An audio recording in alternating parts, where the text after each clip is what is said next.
ಜಗದ್ಗುರು ಪಂಚಾಚಾರ್ಯನ ಹೃದಯಮಂದಿರದಲ್ಲಿ ಸ್ಮರಣೆ ಮಾಡಿಕೊಂಡು ಮುಖ್ಯಮಂತ್ರಿ ಸಿದ್ದಲಿಂಗ ಭಗವತ್ಪಾದರನ್ನ ಪುಟ್ಟರಾಜಗುರುವರನ್ನ ಪಂಚಾಯತಾಧಿಕಾರನ್ನ ಹೃದಯದಲ್ಲಿ ಸ್ಮರಣೆ ಮಾಡಿ ಪ್ರತಿ ವರ್ಷದ ಪದ್ಧತಿಯಂತೆ ಈ ವರ್ಷ ಕೂಡ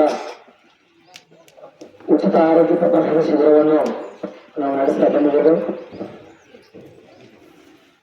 7 ವರ್ಷ ಕೂಡ ಬಹಳಷ್ಟು ಜನ ಬಂದು ಇಲ್ಲಿ ತೋರಿಸಿಕೊಂಡಿದ್ರು, ಉಪಯೋಗವನ್ನು ಪಡೆದುಕೊಂಡಿದ್ರು.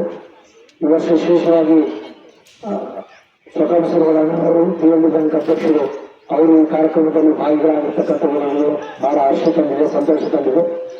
ಅದರ ಜೊತೆಗೆ ವೈದ್ಯರು ಇಡೀ ಸಿಬ್ಬಂದಿ ವರ್ಗ ಡಾಕ್ಟರ್ ಪ್ರವೀಣ್ ಅವರು ಇರ್ಬೋದು, ಶ್ರೀಯಮ್ಮ ಅವರು ಇರ್ಬೋದು, ಗೋವಿಂದ್ ಸರ್ ಇರ್ಬೋದು, ವ್ಯವಸ್ಥಾಪಕರಾಗಿರ್ತಕ್ಕಂಥ ಮಲ್ಲಿಕಾರ್ಜುನ ಅವರು ಇರ್ಬೋದು, ಅದೇ ಕುರುಳಿಯ ಪ್ರಾಥಮಿಕ ಆರೋಗ್ಯ ಕೇಂದ್ರದ ಎಲ್ಲ ಸಿಬ್ಬಂದಿ ವರ್ಗ ಇರ್ಬೋದು, ಸರ್ಕಾರಿ ಆಸ್ಪತ್ರೆ ಇರ್ಬೋದು, ನಾವು ಯಾವುದೇ ಕ್ಯಾಂಪ್ ಮಾಡಿದ್ರು ಕೂಡ ನಮಗೆ ಸಂಪೂರ್ಣ ಸಹಕಾರ ಕೊಟ್ಟು ಆ ಕಾರ್ಯಕ್ರಮ ಯಶಸ್ವಿ ಮಾಡಲು ಬಹಳ ರೀತಿ ಸಹಕಾರ ಕೊಡ್ತಾರೆ.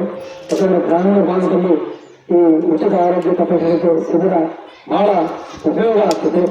ಅದರಲ್ಲಿ ವಿಶೇಷವಾಗಿ ನಮ್ಮ ಮಕ್ಕಳು ಮಲ್ಲಿಕಾರ್ಜುನವರು ಬರೇ ಇಲ್ಲಿ ತಪಾಸಣೆ ಮಾಡಿ ಬಿಡದಂದ್ರೆ ಏನಾದರೂ ಹೆಚ್ಚಿನ ಅವರಿಗೆ ರೋಗಗಳಿದ್ರೆ ಅದು ಶಸ್ತ್ರಚಿಕಿತ್ಸೆಯಲ್ಲಿ ಏನೇ ತೊಂದರೆ ಇದ್ರೂ ಕೂಡ ಬೆಂಗಳೂರಿಗೆ ಕರ್ಕೊಂಡು ಹೋಗಿ ಅವರಿಗೆ ಆಪರೇಷನ್ ಮಾಡಿಸಿ ಎಲ್ಲ ಉಚಿತವಾಗಿ ಕರ್ಕೊಂಡು ಮಾಡ್ತಕ್ಕಂಥ ಕೆಲಸವನ್ನು ಮಲ್ಲಿಕಾರ್ಜುನ ಸರ್ ಅವರ ಮಾಡ್ತಿದ್ದಾರೆ.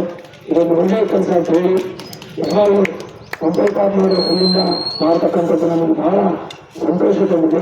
ಯಾಕಂದ್ರೆ ತಾತವರು ಕೂಡ ಜೀವಿತಕಾಲದ ಅವಧಿಯಲ್ಲಿ ಎಷ್ಟೋ ಆಯುರ್ವೇದ ಔಷಧಿಗಳು ಅವರು ಕೊಡ್ತಿದ್ರು. ಆದ್ದರಿಂದ ಅವರ ಒಂದು ನೆನಪಿನಲ್ಲಿ ಅವರೇ ಪ್ರೇರಣೆಯಾಗಿ ಅವರ ಕೃಪಾ ಆಶೀರ್ವಾದದಿಂದ ಎಲ್ಲ ನಡೀತೀನಿ ಅಂತ ಹೇಳಿ ನನ್ನ 2 ಮಾತುಗಳನ್ನು ಬಿಡುಗಡೆ ಕಾರ್ಯಕ್ರಮ